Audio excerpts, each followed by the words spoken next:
Bonjour Myrto Tripati, Bonjour. bienvenue chez Front Populaire. Alors vous êtes la présidente de l'association Les Voix du Nucléaire. Cette association a publié il y a quelques mois un scénario alternatif très intéressant sur le développement du nucléaire en France pour obtenir un mix décarboné d'ici 2050. Très intéressant parce que contrairement à certaines hypothèses, notamment gouvernementales, vous considérez qu'il est possible de s'appuyer encore plus sur le nucléaire. Donc vous affranchissez d'une certaine limite sur le nucléaire, donc on va l'aborder tout à l'heure. On va commencer par un petit point d'actualité, si vous le voulez bien. Je précise pour ceux qui nous écouteront que cet entretien a lieu le vendredi 7 avril. Alors, jeudi, donc ce jeudi 6 avril, les députés Raphaël Schellenberger des Républicains et Antoine Armand de Renaissance ont présenté les conclusions de leur rapport sur la commission d'enquête concernant la souveraineté énergétique de la France. Alors, dans leurs conclusions, ils ont mené un réquisitoire en règle sur les politiques menées depuis 20 ans. Est-ce que vous adhérez aux conclusions qu'ils ont menées sur justement ces fameuses politiques depuis 20 ans? Est-ce qu'on a amené la France dans la difficulté? Alors oui, tout à fait. Ce qu'il faut constater, c'est que progressivement, sur les 10 dernières années, on a réduit assez fortement la marge dont on disposait entre la production énergétique et les niveaux variables de consommation de la population sur une année entière. On a réduit nos capacités pilotables, qui sont ces donc fameuses capacités de production d'électricité qu'on est capable d'ajuster et de faire varier en fonction de la demande. Donc il y a cette fragilisation du système, puisqu'on a réduit notre propre capacité à répondre à nos besoins.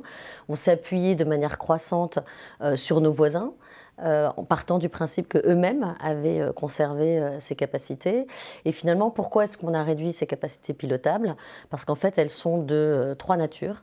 Elles sont de nature fossile. Vous avez donc les capacités gaz et charbon qu'on a voulu, pour de bonnes raisons, réduire pour des raisons de changement climatique et de volonté de décarbonation du système. On avait des capacités hydrauliques qu'on n'a pas voulu accroître. Aussi parce que voilà, on était sous des requêtes de la Commission européenne qui ont fait qu'on a été peut-être un petit peu frileux ou prudent sur notre capacité à étendre le potentiel hydroélectrique français. Donc ça, ce sont des capacités pilotables, encore une fois. La biomasse, donc tout ce qui est déchets agricoles, tout ce qui est bois, ce genre de choses. C'est aussi des capacités pilotables, mais qui ont d'autres problèmes environnementaux et aussi d'empreinte carbone. Et puis finalement, la quatrième grande nature de capacité pilotable, c'est le nucléaire. Et effectivement, on a là mené une politique de réduction du parc nucléaire qui ne répondait à aucun autre enjeu finalement qu'un enjeu politique. Donc là-dessus, ils ont eu raison. La commission souveraineté pointe effectivement du doigt le fait qu'on était assis sur un formidable outil de souveraineté énergétique, énergie qui est l'enjeu stratégique parmi les enjeux stratégiques, puisque sans énergie, finalement, pas de système de santé, pas de système de transport, pas de système de communication, rien, et qu'on a fragilisé volontairement cet outil jusqu'à aujourd'hui, où on s'est retrouvé cet hiver à alerter les Français sur leur consommation, ce qui n'avait pas été vu depuis les années 70.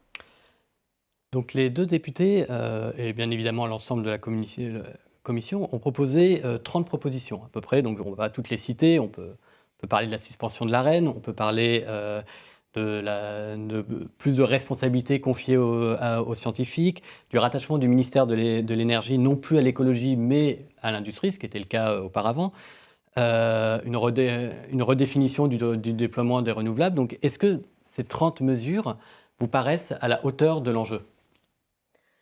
Alors, nous, on s'y retrouve bien sûr très bien. Effectivement, vous avez mentionné le scénario TerraWater des voies du nucléaire, qui avait intégré l'enjeu de souveraineté, l'objectif même, j'ai envie de dire, de souveraineté très en amont.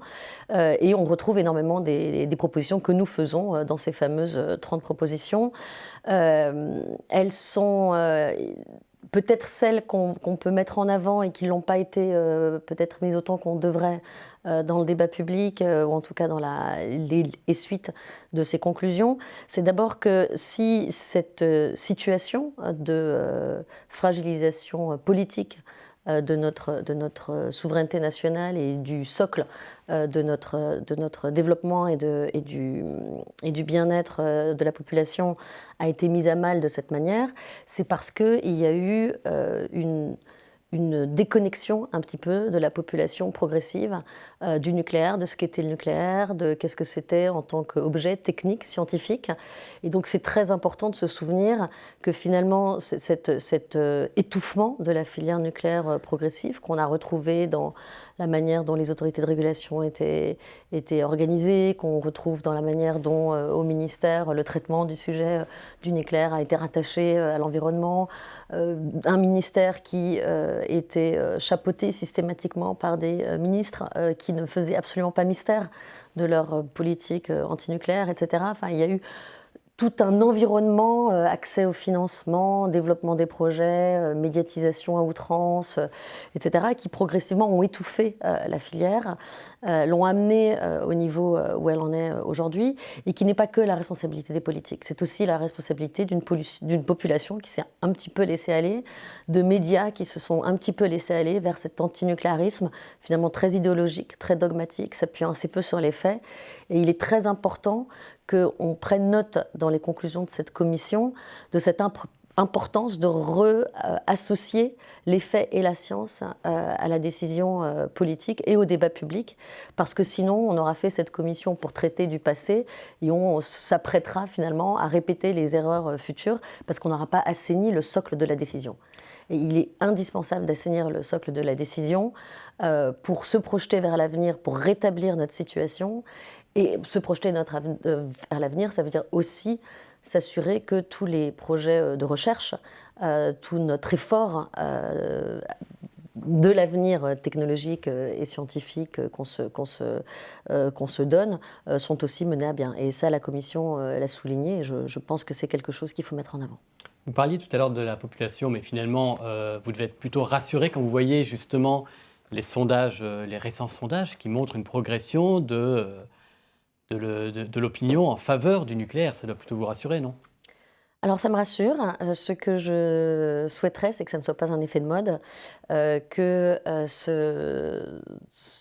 cet effet de rétablissement un petit peu de ce qu'est le nucléaire, des apports du nucléaire, des bienfaits que le parc nucléaire finalement a apporté à la population, à l'économie sur les 40 dernières années, soit reconnu pour ce qu'ils sont réellement, de manière factuelle, entérinée, assumée, et que ce soit aussi une manière pour la population finalement de se méfier des positions dogmatiques qui pourront être prises à l'avenir ou qui peuvent être prises sur d'autres sujets des sciences et techniques, et que finalement ce retournement de l'opinion sur le nucléaire soit aussi un indicateur pour les gens de se dire peut-être finalement qu'on est allé un petit peu vite dans les jugements qu'on portait sur cet outil technique, et peut-être que ça peut conduire à avoir plus de prudence à l'avenir, à rechercher un peu plus les faits, à se précipiter un petit peu moins sur des visions un peu manichéennes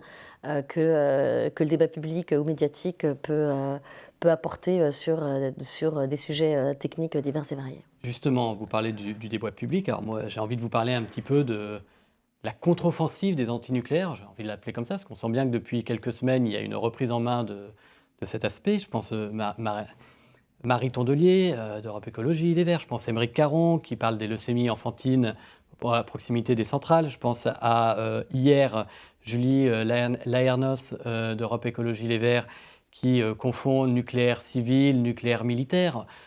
On sent qu'il y a toujours ce public, en tout cas Europe Écologie Les Verts et la France Insoumise, qui ne sont toujours pas conquis au nucléaire. Mais est-ce que vous comprenez qu'on n'arrive pas à avoir un débat serein, intelligent sur des faits scientifiques sur ces sujets ?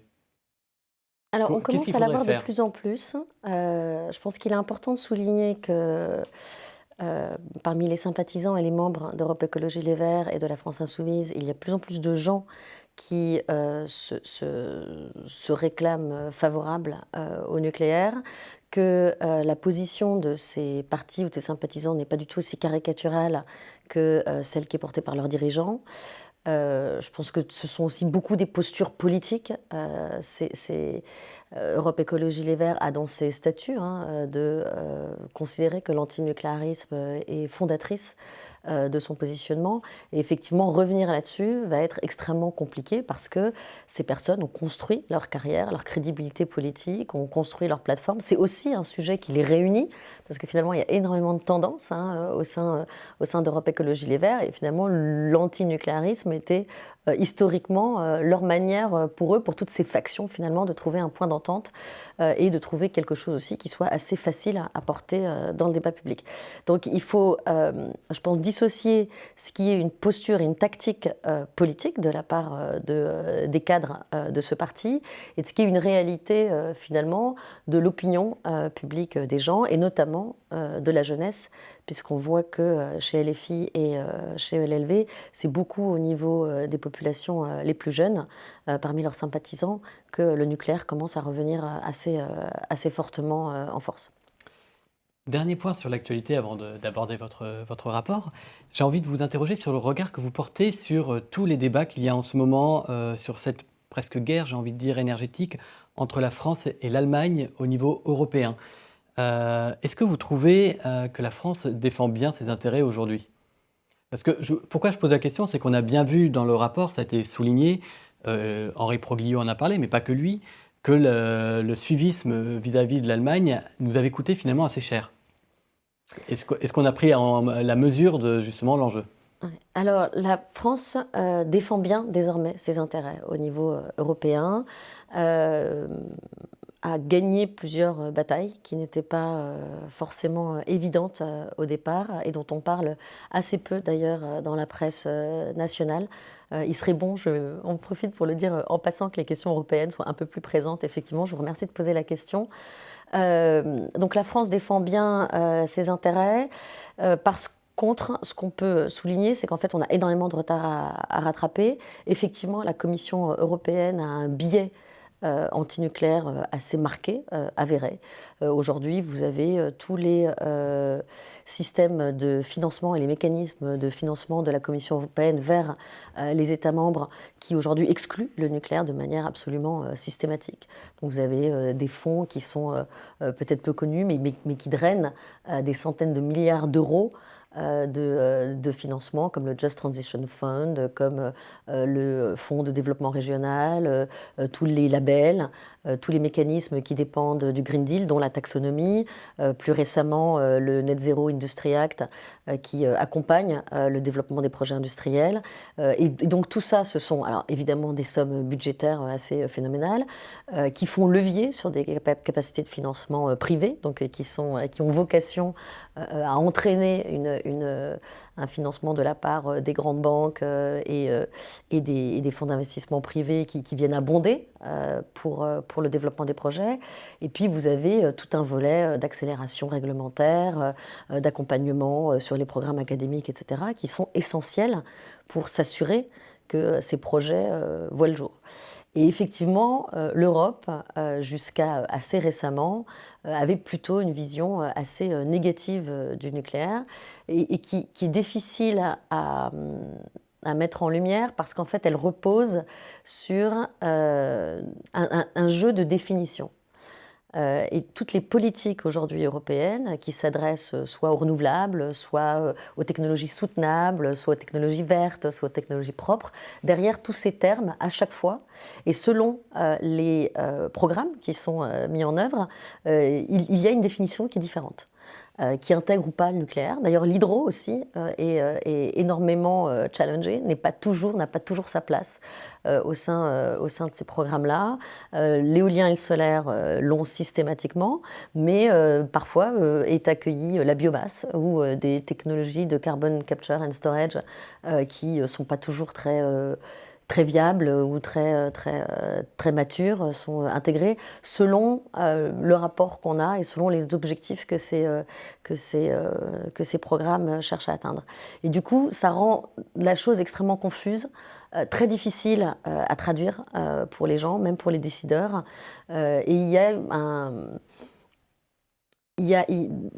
c'est pas tant un foisonnement législatif en termes de directives ou de régulation, parce qu'il y a un vrai effort très, très structuré d'accompagner la transition énergétique, qu'une sorte de confusion volontaire qui est entretenue et qui fait que la place du nucléaire est extrêmement difficile à mettre en exergue et notamment très difficile à défendre sur la base de critères tout à fait factuels et techniques, comme devrait être l'empreinte carbone, comme devrait être l'impact environnemental, la quantité de pollution générée, la quantité de déchets maîtrisés ou pas, etc., des différentes technologies.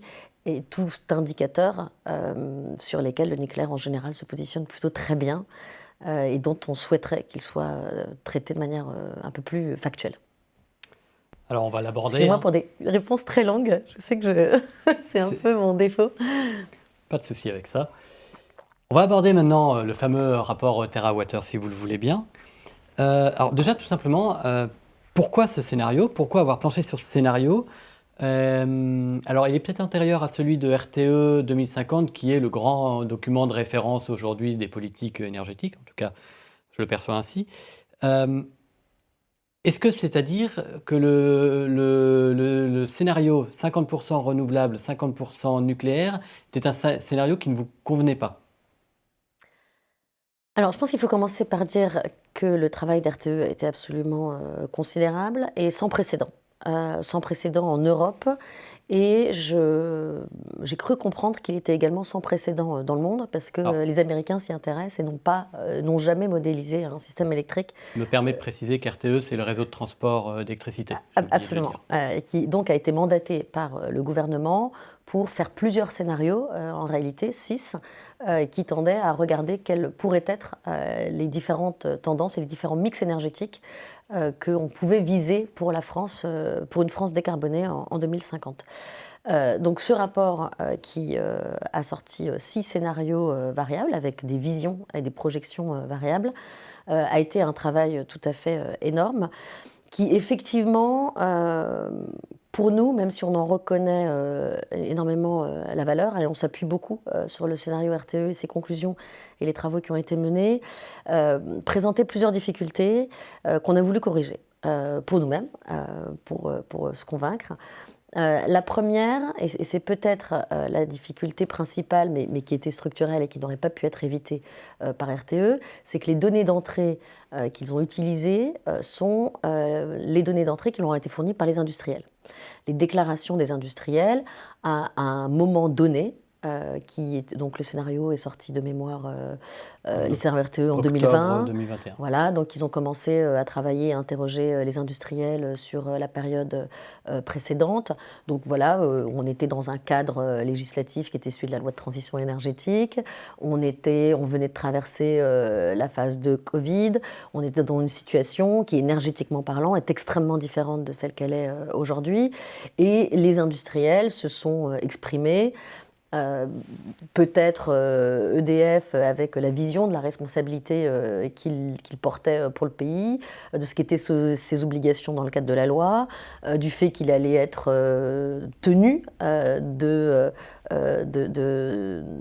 tenir ses promesses. Donc il est très prudent dans ce qu'il dit parce qu'il sait que derrière les promesses doivent être tenues. Et peut-être d'autres industriels qui sont un peu plus dans des dynamiques de prospective, de communication, de futur, et qui aujourd'hui n'ont pas forcément de retour d'expérience à mettre en avant et peuvent se permettre de faire des hypothèses un peu allantes.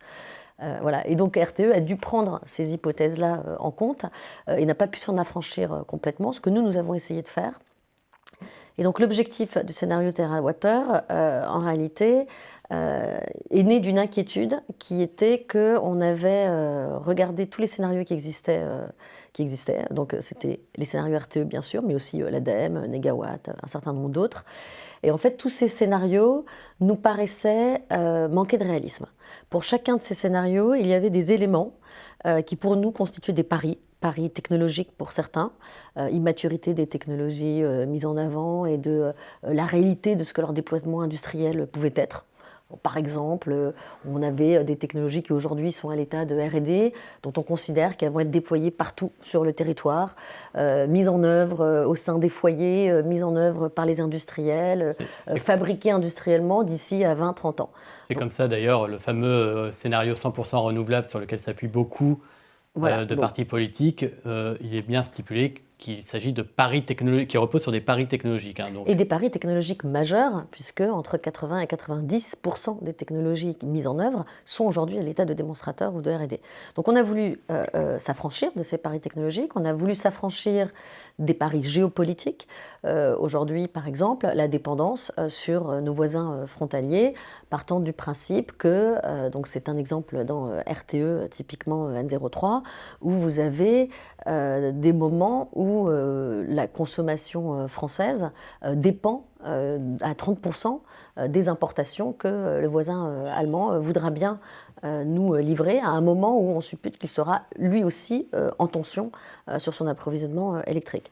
On a voulu s'affranchir aussi des paris qui étaient peut-être plus sociologiques, quand par exemple un scénario comme Négawatt promeut une sobriété très importante et du coup a des projections de quantité de puissance électrique appelée bien inférieure à ce qu'on imagine sera réalistement le cas.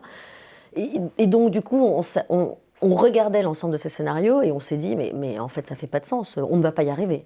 Tous ces paris mis ensemble, certes, annoncent des projections enviables, promettent finalement des lendemains plus ou moins enchanteurs, mais surtout, on n'y croit pas. En fait, ils ne sont absolument pas crédibles et on a voulu faire la démonstration pour nous-mêmes de est-ce qu'on peut y arriver ? Est-ce qu'une transition énergétique bas carbone en 2050 pour la France est possible si on s'affranchit de ces paris ?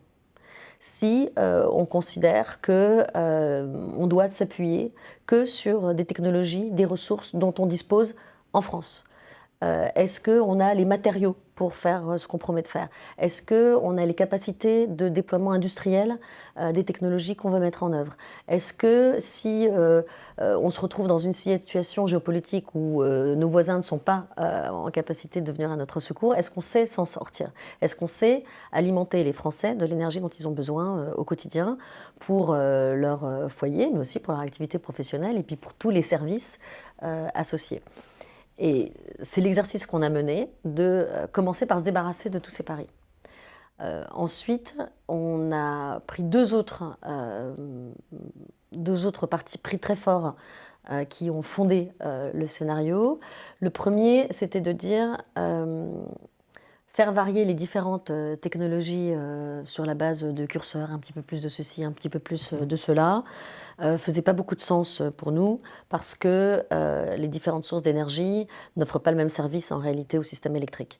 Donc c'est important de se situer du point de vue du système électrique, de ce dont il a besoin, une énergie intermittente électrique comme l'éolien et le solaire, va avoir une capacité de déploiement très rapide, par contre va fragiliser la stabilité du système. A contrario, une centrale nucléaire va mettre beaucoup plus de temps à être déployée, va pas avoir une capacité de suivi de charge, de flexibilité très importante, mais par contre va pouvoir fournir en base de l'électricité sur une très longue période. Et donc, une sorte d'énergie n'en vaut pas une autre. Et en fait, il n'y en a aucune qui soit parfaite. Et chacune a un rôle à tenir vis-à-vis du système électrique.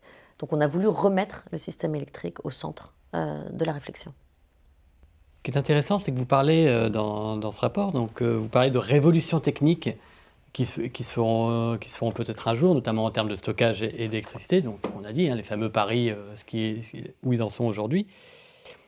Vous évoquez aussi la fusion, vous évoquez le recyclage, et vous semblez plutôt optimiste. Alors, pourquoi je dis ça? C'est qu'on est dans une époque où j'ai l'impression que l'optimisme en matière d'énergie, en matière d'écologie, est quelque chose d'assez rare.